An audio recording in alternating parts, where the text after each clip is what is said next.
Excellent. Thank you, everybody. Welcome. And I'll go over the ransomware overview and kind of behavioral piece and how we operate. There were some key pieces here just to kind of reiterate. We are covering the full scope of everything that people worry about today, that signature and signature-less based protection. So Sophos has the full boat with regards to being able to protect against all threats, either old time or current 0 day, even 0 hour. The really great part about the anti-exploit protection is that we cover more of the vulnerabilities and exploits than any other vendor on the market today. And what we'll cover today is basically a lot of what was just mentioned in this quick demo. We'll go through the motions of what a user would experience and kind of create with regards to seeing exploits on their machine executed, and then being able to effectively have those combated with our Intercept X.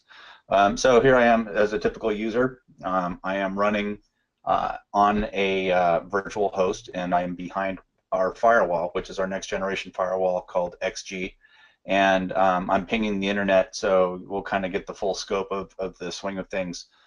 Just to kind of add a little color to this whole endpoint protection, I also happen to be running our encryption client, which was just mentioned by Sylvester as well. And so with that client, when you log in and you have the Sophos protection, the full gauntlet, you actually have access to your keys and your encryption keys and your key ring. Plus I'm behind our firewall. And with the heartbeat service that he had mentioned, which is right here, it runs, and if it happens to be in line with the firewall and the navigation of the actual operating system is traversing the firewall, either coming in via VPN or going out to the world or going to another neighboring network, and it interprets the heartbeat has changed and your security status has changed, it'll indeed block you. This information's managed and logged and looked at by the firewall itself, and it has an interpreter that will see all the heartbeats from all the various endpoints that are kind of traversing it, going in or out depending on firewall rules. So what I'm going to trigger right now is basic, I think it's HydroCrypt. Open up a basic email. It looks like it was custom crafted. It's something that is revolving around something that I'm dealing with today in a personal life, maybe. They say about 90% of all of ransomware or exploits that are targeted for companies are usually specific to a particular targeted company. So that's something to consider. It's not always just random. So here I am, Joe user. I'm opening up an email. I got something that looks interesting to me, like a moth to a flame. I feel compelled to disable or enable the Microsoft security that's built into the actual email. And what will happen is basically it's going to trigger the ransomware to run rampant on my system. It'll effectually look for whatever documents it needs to find. In this case, it'll target this particular area over here.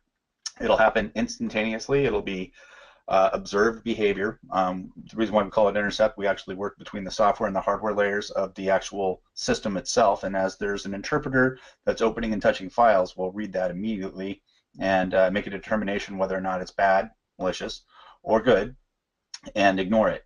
If it's malicious, we'll let it go a couple before we actually make the determination that it looks malicious, and we'll block it and we'll stop it and kill the process. And then in turn, like Sylvester mentioned, we'll run a scan to clean the entire system and put it back into a working order. At the same time, instantaneously after the actual process is killed, we'll be able to instantaneously recover the files that were affected and changed by whatever the event was. And again, to reiterate what he had said, it isn't a shadow copy whatsoever. It's our own proprietary copy and grab instantaneously read-ahead copies that were made before the execution. So here we go. I'm gonna, if you blink, you'll probably miss it. It's pretty fast, but it'll target these files over here in the right-hand side, and we'll see it encrypt and then roll and then recover. So I'll enable the editing on the actual document, and we let it run. It's detected instantaneously by ransomware. It's blocked, and then you can see over here files have already kind of changed. So we see that there's been some activity over here, and then there's also clean copies of the same files. So what happens right now is that there's actual sweep that's running rampant, and it's kind of going through and making sure that everything is cleaned up. Simultaneously, also, the administrators that are listed in the central account will receive an email instantaneously telling them that there was a particular event on a particular machine, who the user was, and the actual nature of the actual message itself. As you can see, my ping actually stopped to the internet, so if I went and I checked on my firewall, which is part of my world here, I can see there was a security heartbeat changed one of the endpoints, which is the actual machine I'm on, and it'll list that same information in here. If you have a lot of users that show this type of behavior and detection, there's also reports that can be run specifically that give you specific information about user threat quotient, how many people have continually been infected, maybe raise a flag and go back and kind of determine whether or not that's somebody you need to talk to because they continually are repeat offenders. So this is busy doing its own scan. You can see down here on the encryption portion that I had mentioned, my keys have been revoked and I no longer have access to them. So if any machine was compromised or anything was taken, the files would be unreadable if encrypted with our solution as well.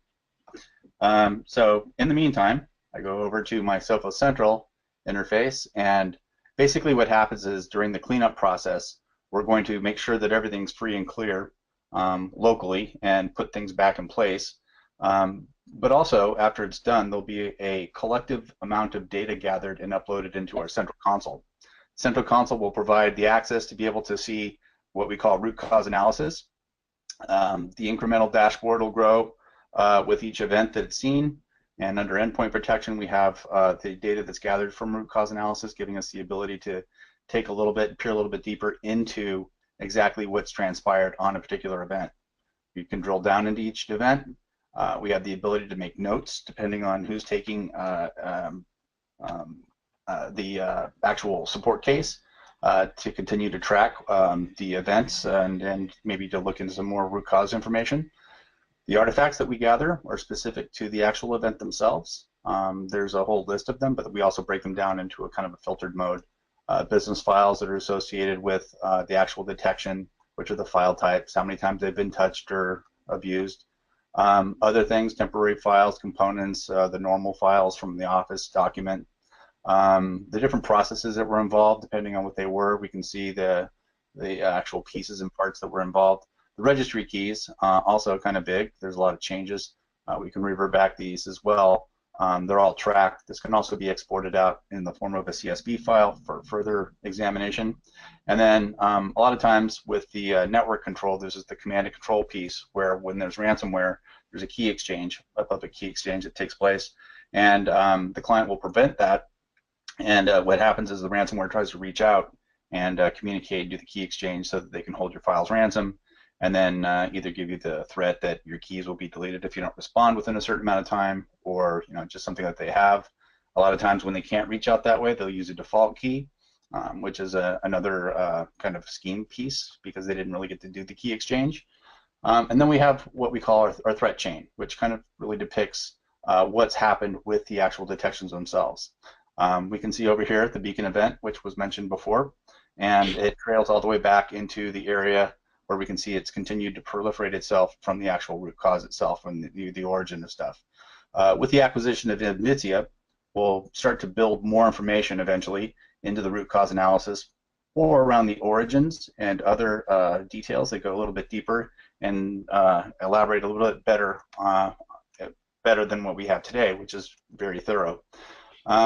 Nobody on the market has anything that is actually this efficient and successful at being able to instantly stop and revert back copies and also provide all the root cause analysis information. And I went back to the affected endpoint.